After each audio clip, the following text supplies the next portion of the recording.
So a few of the most common questions I get asked here on YouTube are, Jack, what leagues should I load for my save game? Jack, what team should I manage? I don't know who to do. And to be honest, these are all questions which I have a little bit of advice for. So in this video, condensing it all down into one video, this is the ultimate guide to starting a save game in Football Manager 2021. Let's do this. So here we are in game, guys, and this is where things begin. Now, before we get started, I want to start a campaign. Yeah, this is a little off topic. Sports Interactive, the plug socket in the background of this dressing room is always a British plug. Of course, your last save game loaded determines the dressing room that you see behind me, because my last save game was an unemployed one. We've just got some random black t-shirts, but there's a UK plug in the background here. That should update depending on where in the world I'm managing. I realise there's lots of plug sockets around the world. It'd be a lot of work, but it's a game-breaking bug and it needs to be fixed before the beta's over. Anyway, on with the guide. If we click on Start New Game and Career, here we are going to see the initial career game startup. Of course, if you load up any custom databases, which you probably won't be if it's your first save game, you can do so up in the top right here.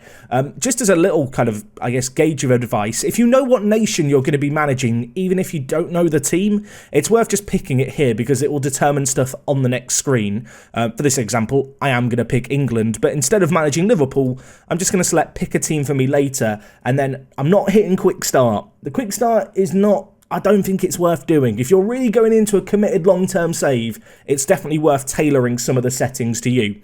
So anyway, we're going to do the advanced setup here, and by default, it will just load up a selection of leagues it thinks you should have. When it comes to league selection, I think it depends on a couple of things. You want to be looking at neighbouring leagues, and of course leagues that you might consider managing in the future.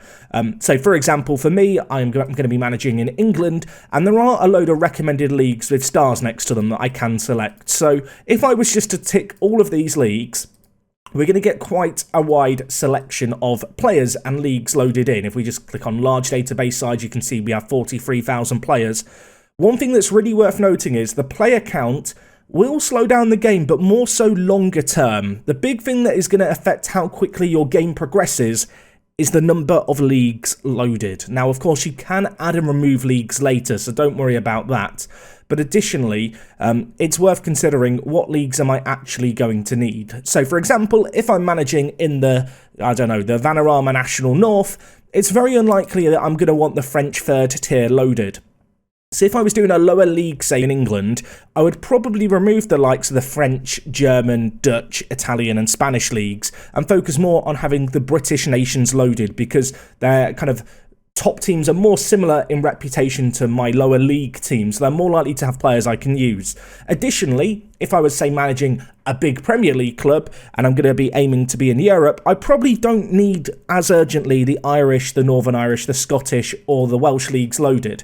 Additionally, you can see by default when we've added in these nations, it's added in a number of different leagues, and obviously, if I'm only going to be managing in England, it's probably not entirely necessary for me to have the Spanish second division loaded. So if I reduce the number of leagues loaded, you'll notice in the top right, the approximate player count does start to go down here. As we select fewer leagues, as we say, yeah, I only want the top flights, the database size does go down a little bit. And of course, you can, within the nation you're going to be managing in, say I'm in the Vanarama National League, probably still am going to want the league below me loaded.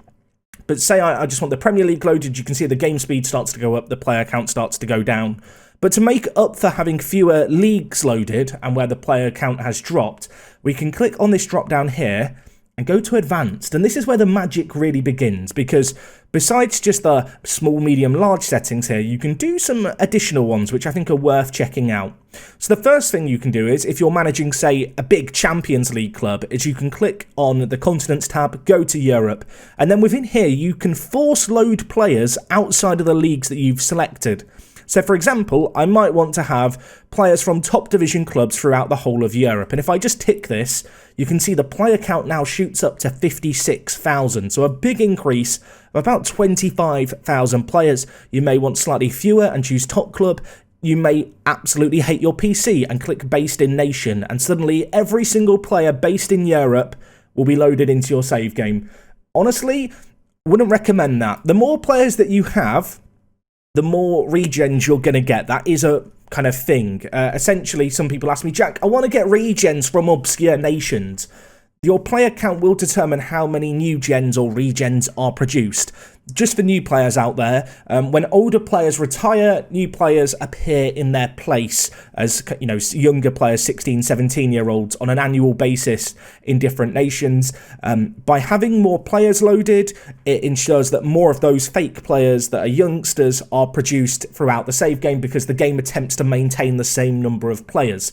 So if I'm managing in the Champions League, I would normally have players from top clubs and maybe players from players with continental reputation loaded, maybe even top division clubs if I'm feeling a little ambitious.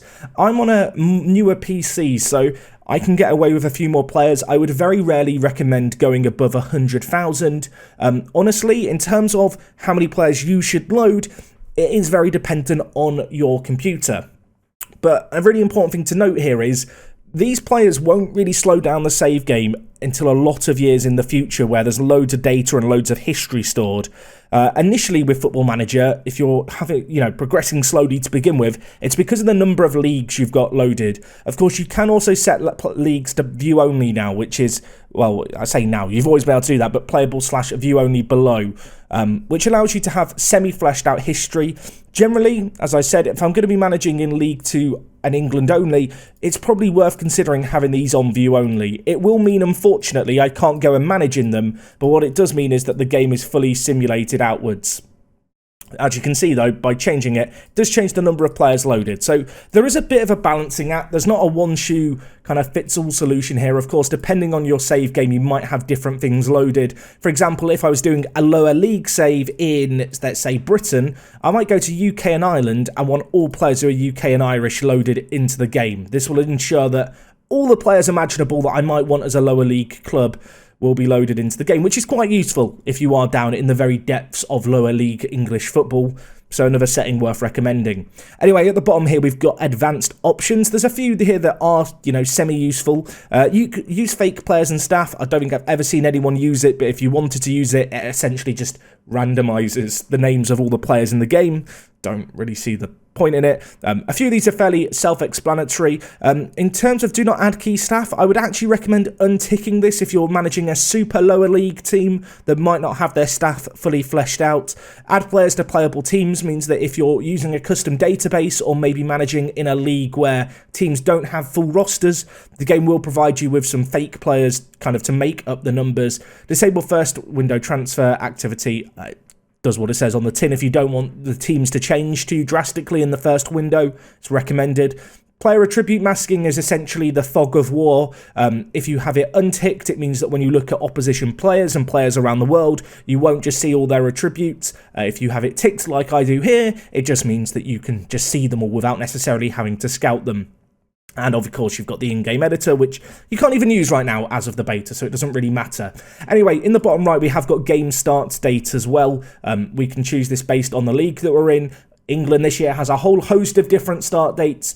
This might be worth considering if you want to get into the start of the season really quickly and aren't so bothered about the first summer transfer window. You might choose to select, the start of season, depending on the league that you're in. For this example, we're just going to leave it on the pre-season there. So anyway, we're going to be starting with no team picked, and we're just going to let this game do its thing. We've got 9 leagues from 6 nations with a custom database size, and it's going to start in August. Absolutely, that is fine. Right, I'm going to let this set up. I will join you guys once it's done. I'm going to show you some tips for selecting your first save game, and, a few things that you might not have considered when you first started FM21. Okay guys, so here we are in game. You can see that I already have a manager profile set up, but for the benefit of this video, we are going to create a new one, and you can obviously go through a lot of this stuff yourself, because a lot of it is just naming your player, sorting out your appearance, and as much as I enjoy making myself look beautiful, it's not the point in today's video. You can generate a 3D model from your photo. Will this work for me right now whilst I'm doing a video? Look, use webcam. Here I am. Hello. It's not working. It's not working. Come on, let me show my... Can we? I've broke. Move back. This was a mistake. Go back. Right. Choose team. This is where things get interesting, right? Because normally you might just pick your team here. Don't, particularly if you've not already decided on your team. The first thing you should do is come up here to the top right and just save the game and just call it I don't know, pick team.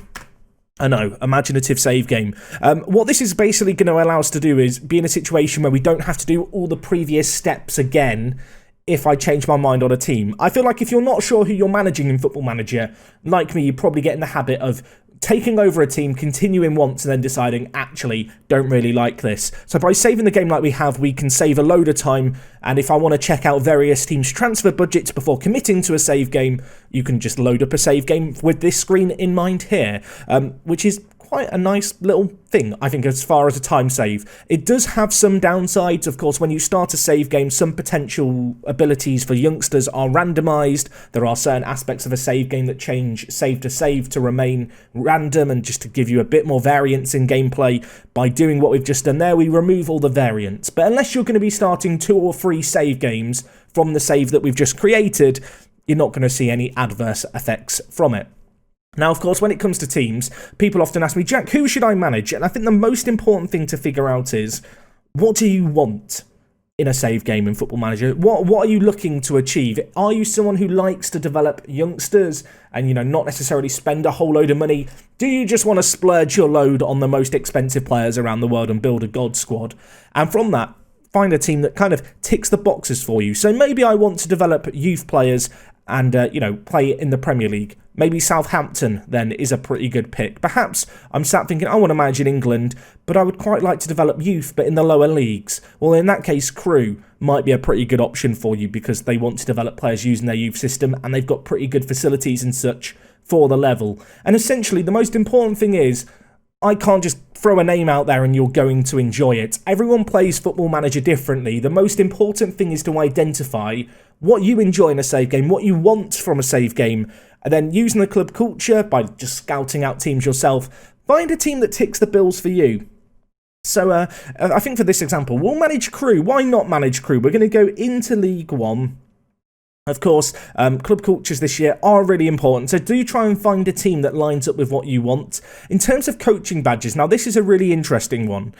If you're managing in the lower leagues, I would immediately say just go all into coaching and then just, try and be a specialist in a few different coaching areas. So, for example, for all coaches, a few of the most important things are motivating, determination, and then a certain coaching area. So I might look to be really specialised in a certain area by, for example, just clicking determination up here, motivating up here, and then making myself the greatest fitness coach known to man, which, when it's me being the greatest fitness coach, the irony's not lost on me. It's ironic, isn't it, that I'm a fitness coach. Of course, if you wanted to be a really good finishing coach, you might go into attacking and, say, tactical, and, make yourself the best attacking coach possible. You can definitely min-max things. I know not everyone likes playing like that. Of course, you have got some kind of presets set up here. As you can see, looking at these, many of them are kind of min-maxed into certain areas where you put 1 or 2 values in certain areas and really high numbers in others.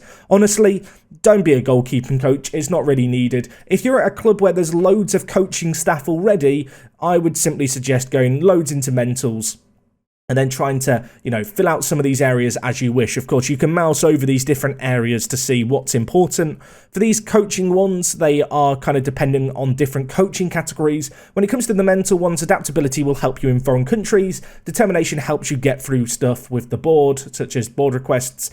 Player knowledge and youth knowledge is useful if you're playing with attribute masking on. It will allow you just to see, attributes around the world a little more in the nations that you know. Man management is your ability, as you can see here, to manage training and interact with players. So if a player's trying to force a move, if you're a good man manager, they're going to complain significantly less. Level of discipline is useful for, leading and ruling with an iron fist. And of course, motivating is really good for team talks. So, do those as you wish. If you're managing a team with load of coaches, stack into mentals. If you're going to be managing in the lower leagues, I like being a really good fitness coach, just because I think with a smaller squad and more frequent games, it's kind of one of the best ways to quickly avoid injuries and help with fatigue a little bit. So anyway, we are going to just quickly tick these boxes here. Let's just pick anything for the sake of this and hit start playing. And of course, now we're manager of Crew, everyone. We've done it. We've started our first Football Manager save game. We've loaded up a load of leagues around Europe. Of course, when I set this up, I did set it up around a Champions League team and leave it with loads of teams, and leagues around Europe loaded, potentially with crew. You might want to find a balancing act with a few more of the home nations leagues loaded, but of course we have got all the players in UK and Ireland loaded, which is going to mean that even though we haven't got Scotland and such loaded, we are going to have way more in the way of players loaded. So, for example, if I just go here to Scotland, I do not have the Scottish Premier League loaded. The league table does not show up here when I click on it because the league isn't selected. But if I go down to, I don't know, let's go down deep. Let's go down to Scottish League 1 and click on Dunfermline. And if we look at their players here, you'll see that because we force-loaded players within the United Kingdom, they still have full rosters, even though we don't have the leagues loaded. So, yeah, this is the benefit of things. Of course, as I mentioned, longer term, because we force-loaded a lot of extra players with the custom database size, the game will naturally slow down. But in the early years, the game will run significantly quicker than it would have done had I also had the Scottish Championship also loaded, because it's not simulating all the league and fixtures and matches in the background to the same degree of detail. So one last thing that I do want to cover super quickly is staff responsibilities. To do that, you come to staff and responsibilities here. And this is really good if you're starting out as a new player. I feel like this screen is a really horrific and overwhelming place to be. So honestly, I would work down one drop down at a time. And using these responsibilities, you can really tailor your Football Manager experience to how you want to do things. I recommend doing this when you first start a save game. And essentially, by just going through every single screen here, you can work out what you want to do. So maybe I don't want to deal with coaching contracts. I want to leave my assistant manager or my board director to sort out contracts. You know, for me, I'm not bothered about the coaching staff. I want to focus on playing matches. I would click take control here on contracts. Maybe with advice and reports, I want to change things up. So for example, for player reports, I would want to select the coach that has the best judging ability and potential. For scouting, I may want to handle scout meetings, but I may want my scouts here and, performance analysis and such to deal with all the assignments. Really, you can just tailor your Football Manager experience exactly as you wish. Of course, I want to be signing players. I want to be handling the contracts, but if you didn't for whatever reason, maybe you just want to be a coach, you could just leave this all delegated out. And when you're starting Football Manager, I feel like breaking down the stuff that you want to do and the stuff you don't want to do early on is quite a nice way of avoiding being overwhelmed. So, for example, for broadcast interviews, I don't want to do those. Not that we're going to be on TV much. Maybe I do want to do new signing press conferences, but I don't want to do the league or domestic cup ones. But continental press conferences, you know what? Yeah, go on then. And, you can work through these. Of course, there isn't a right or wrong way to play Football Manager. Ultimately, it's a game that you kind of play entirely as you wish. So with that in mind, work through these, work out what works for you, and if over time you feel a bit more confident in the game or you want to take control of stuff you previously delegated out, you can come back to these screens here and, take control of it once more. So, yeah, that's the beauty of Football Manager now. It's more accessible than ever, and there is loads of different options for how much hands-on, gameplay you actually have to deal with. But anyway, guys, I hope this video helped you just a little bit in terms of starting Football Manager and a new save game. Particularly the league selection stuff, I think it's something that people frequently get wrong. I will very often have a handful of leagues loaded, but then lots of players beyond those leagues loaded. For me, it strikes a nice balance between having plenty of players in the save game and lots of interesting regens, but also not clogging up the game and loading a load of unnecessary leagues that slow down the game a ton, which ultimately is how I want to play. Anyway, guys, that wraps up this video from me. I hope you found it useful. If you are new to the channel, do subscribe. We're going to have loads more guides like this one coming in hot on the regular if you have found it useful. Of course, do like the video as well. It helps other people find it in the magical YouTube algorithm, which no one really understands, but apparently likes help. So if you are one of the 2 people still here right now, just do it for me. It'd be really appreciated. And well, from me to you, take care, good luck in your first Football Manager save game, and other than that, it is me, Jack, and I'll talk to you guys in a bit. I'm out.